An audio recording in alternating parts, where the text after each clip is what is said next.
Жапонияда менің жүрегімді елжіреткен үш негізгі оқиғаны бөлісемін. Сәлем достар, қалайсыздар? Бұл мен Жапониядағы қыздарыңыз жадыра. Бүгінгі тақырыпты сондай бір шынайы сезіммен бөліскім келіп отыр. Неге десеңіздер, менің басымнан осы Жапонияда жүргелі көптеген қызықты да сондай бір оқиғалар өткен болатын. Бірақ жүрегімді сондай бір елжіреткен, ең жақын болған оқиғамен сіздермен бөліскім келіп отыр. Яғни оның біріншісін мен енді орындары, уақыттары алмасып кетуі мүмкін, сол себепті есіме түскен сайын айтып отырайын. Біріншісі, яғни өткенде мен балабақшаға Нашатайға бара жатқан кезде кешкі 6-да бізде кәдімгідей қараңғы болып қалады. Велосипедпен айдап бара жатырмын. Бір кішкентай бұрылыс бар. Негізі бір машина ғана сиятты. Егер екі машина бір-біріне былай қарама-қарсы келе жататын болса, онда біреусі тоқтап тұру қажет, екіншісі өтіп кетем дегенше деген сияқты сондай бір кішкентай жолда. Жалпы Жапониядағы жолдардың бәрі кішкентай, үлкен жолдарды алып айтпағанда. Сөйтіп келе жатырмын, сосын алдымнан, енді мен велосипедтің жарығы да бар, бүйтіп келе жатырмын, алдымнан бір машина тоқтап жай жүріп келе жатыр. Әрі ана ақ жарығы кішкене бәсеңдеген сияқты да. Сосын мен ойлап жатырмын, бұрылайын деп жатырмын, болмаса неге өтіп кетпейді деп өзім ішімнен неше түрлі ойларым кетіп жатыр. Сөйтсе жарығын сәл бәсеңдетті. Сосын мен енді тоқтайтын енді мен жоқ, мен асығып бара жатырмын, одан кейін Ағыстайды алуым керек деген сияқты. Сосын былай өтіп бара жатырмын, сөйтсе ана машина менің өткенімді күтіп тұр екен. Егер де машина өзінің жарығын ақ жарыққа бүйтіп ауыстыратын болса, мысалы көзге шағылысуы мүмкін деген сияқты ғой. Сөйтіп жарығын бәсеңдетіп, менің өткенімді күтіп, сөйтіп тұрған екен да. Сөйтіп өткеннен кейін ана машина былай жүріп кетті алға қарай. Сол кезде енді ерекше жүрегім елжіреп кетті, не деген жақсы адам деген сияқты.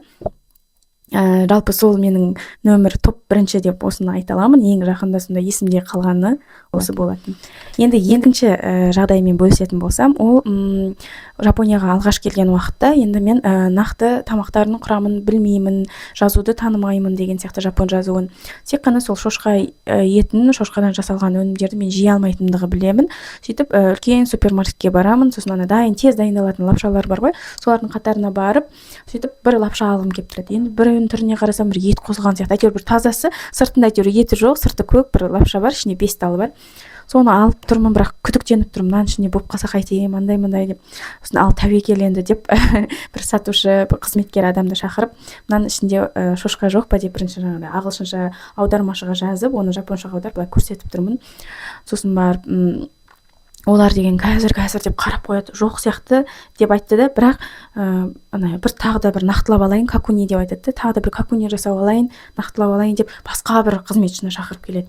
Ол да айтады, мына жақта енді жазуында жазылмаған, бірақ сонда да нақтылап алу керек. Осы лапша шыққан заводта сол жаңағыдай шошқа өнімдерін шығаратын тағы да осы заводта шығам екен деген сияқты тағы да бастығын шақырып келді. Сонымен 3 адам ана жерде тұрып, маған ананың құрамын оқып, бұл таза екен, бұл заводшы осы лапшаны шығаратын заводта да ешқандай шошқаның өнімдерінен жасалатын өнімдер жоқ екен деп маған бәрін нақтылап айтып берді. Енді ана жерде мен өзімнің рахметімді дұрыс жеткізе алмадым деп ойлаймын, жеткілікті дәрежеде. Тек қана рахмет, болды, осы да жетеді деп ана бір адамды шақырғаннан кейін болады деп сөйтіп тұрмын. Бірақ сонда да ол жапондардың сондай жауапкершілігі да, олар ойлады енді мен жаңағыдай басқа мәселе жағынан емес, мүмкін менің бір аллергиям бар шығар, денсаулығыма зиян шығар деген оймен болуы мүмкін. Соны бәрін нақтылап бүге-шүгесіне дейін тексеріп алғаннан кейін барып маған жоқ екен деп сөйтіп қолыма тапсырған болатын. Әлі күнге дейін мен ойлаймын да, мен оларға жеткілікті түрде рахметімді айта алмадым деп. Ал енді үшіншісіне тоқталатын болсам, негізі ол немен тоқталмайды, ол көпті, бірақ сол үшіншісіне мен жаңа барлығын біріктіруді жөн көрдім, яғни ол қызмет көрсету саласы. Қызмет көрсету тек қана жаңағыдай бар зат сатып алу ғана емес, мысалы балабақша болсын, мен оқыған универдегі жаңағыдай офистағы адамдар болсын, менің ағайларым болсын, енді жаңағыдай мен мысалы ағайлар жөнінен алып айтқанда, олардың студенттермен сөйлесе алу қабілеттілігі бүкіл жағдайыңды түсініп тұрады. Әрі сенің мысалы мен докторантура оқуға келген болатынмын, сол кезде сен докторға келдің, демек сенің айлығың болу керек сәйкесінше, себебі сен сол бір жобаның бір мүшесі ретінде сол жобаның жұмысын жасайсың деген сияқты ғой.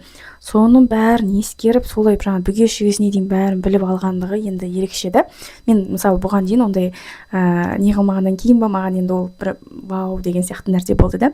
Мысалы қызмет көрсету саласы болсын, одан кейін қазіргі Бертіндегі балабақша мәселесі болсын, барған кезде апайлардың күліп қарсы алуы болмаса, балаңыз қызық тұр алып кеттіңіз деген сияқты тонмен, дауыс ырғағымен сөйлемейді.